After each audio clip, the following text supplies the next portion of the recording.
നമുക്ക് ഈ സിലിണ്ടറിന്റെ സൈഡിൽ ഈ കാണുന്ന ഈ ഒരു ലെറ്റർ എന്താണെന്നുള്ളത് നമുക്കൊന്ന് വിശദമായിട്ടൊന്ന് നോക്കാം. കുറേ ആൾക്കാർക്ക് അറിയില്ല, ജസ്റ്റ് ഒന്ന് മനസ്സിലാക്കാൻ വേണ്ടി മാത്രം.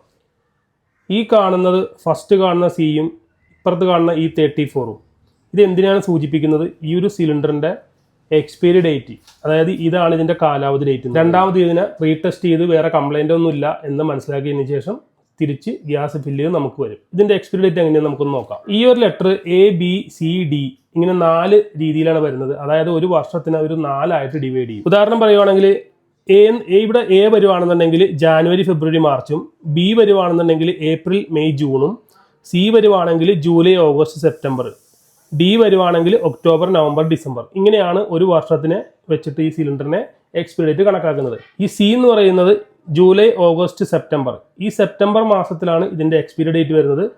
34, അത് 2034 ഇതിന്റെ എക്സ്പയറി ഡേറ്റ്. അതായത് സെപ്റ്റംബർ 2034 അവസാനത്തോടുകൂടി ഇതിന്റെ എക്സ്പയറി ഡേറ്റ് ആവും. ഈ ഒരു എക്സ്പയറി ഡേറ്റ് നിങ്ങൾ മനസ്സിലാക്കിയിട്ട് ഇത് കഴിഞ്ഞ സിലിണ്ടറാണോ നിങ്ങൾക്ക് കിട്ടിയേക്കണം നിങ്ങളൊന്ന് ചെക്ക് ചെയ്യുന്നത് നല്ലതാണ്. നിങ്ങളുടെ വീടുകളിൽ സിലിണ്ടർ കൊണ്ടുവരുമ്പോഴത്തേക്കും ഈ ഒരു ഡേറ്റ് ജസ്റ്റ് ഒന്ന് നോട്ടീസ് ചെയ്ത് വെക്കുക. കാര്യം എക്സ്പയറി ഡേറ്റ് കഴിഞ്ഞ സിലിണ്ടർ ആണോ നിങ്ങൾക്ക് കിട്ടിയേക്കുന്നത് എന്ന് നോക്കുക. വലിയൊരു അപകടത്തിൽ നിന്ന് നമുക്ക് ഒഴിവാകാൻ പറ്റും.